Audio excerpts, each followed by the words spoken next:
আসসালামু আলাইকুম viewers, London Bangla ভয়েসের পক্ষ থেকে আবারও স্বাগত জানাচ্ছি।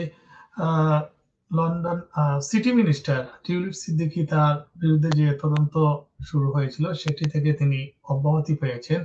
আপনারা জানেন যে রিসেন্টলি তিনি নির্বাচনে আবারও বিজয়ী হন এবং লেবার পার্টি থেকে তিনি সিটি মিনিস্টার হিসেবে নিয়োগপ্রাপ্ত হন। এরপরেই তাকে তার প্রপার্টির আয়ের রিটার্ন দেওয়াকে কেন্দ্র করে তদন্তের মুখে পড়েন এবং সেটি অ্যা তার পক্ষ থেকে দেরিতে দেয়া হয়েছে। সেজন্য তিনি ক্ষমা প্রার্থনা করলে এবং তদন্ত কমিটির নানান দিক বিচার বিবেচনা করে তাকে সেই তদন্ত থেকে অব্যাহতি দেওয়া হয়েছে।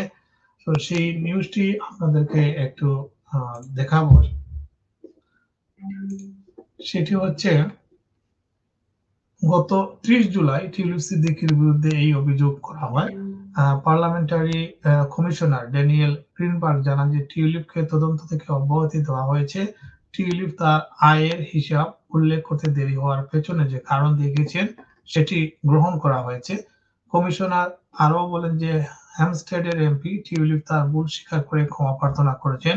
ভবিষ্যতে এ ধরনের ঘটনা পুনরাবৃত্তি হবে না বলেও তিনি নিশ্চিত করেছেন। টিউলিপের দল লেবার পার্টির একজন মুখপাত্র জানান যে টিউলিপ দেরিতে আয়ের তথ্য জমা দেওয়ায় দুঃখ প্রকাশ করেন।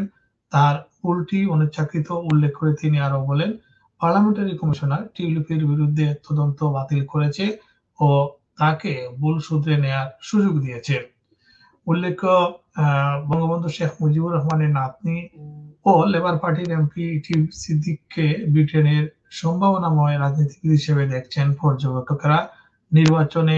সাম্প্রতিক নির্বাচনে তিনি লেবার পার্টির প্রার্থী হিসেবে চতুর্থবারের মতো লন্ডনের হ্যামস্টেড এন্ড হাইগেটের কনজারভেটিভ এলাকা থেকে তিনি নির্বাচনে দাঁড়ান, কিন্তু লেবার পার্টি হিসেবে তিনি টানা চতুর্থবারের মতো নির্বাচিত হয়েছেন।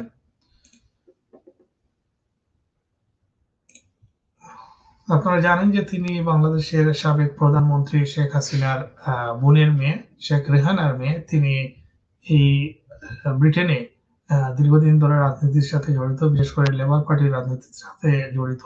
তিনি নির্বাচিত হওয়ার পরেই যখন সিটি মিনিস্টার হন, এর কিছুদিন পরেই তার জন্য একটি দুঃসংবাদ চলে আসে যে তাকে তদন্তের মুখে পড়তে হয় এবং তিনি সে সময় বলেন যে তার যে আয়ের যে উৎস সেটি প্রপার্টির একটি গড়ের আয়ের উৎস তিনি দেখাতে ব্যর্থ হয়েছেন, তার দেরিতে দেখিয়েছেন। সেজন্য তিনি দুঃখ প্রকাশ করেছিলেন। শেখ পরিবারের এই দুঃসময়ে তারও এই দুঃসংবাদটি আসে। আর এই মুহূর্তে তার এই সুসংবাদটি তার পরিবারের জন্য একটি স্বস্তির বিষয় হবে বলে মনে করছেন অনেকে। ধন্যবাদ সবাইকে।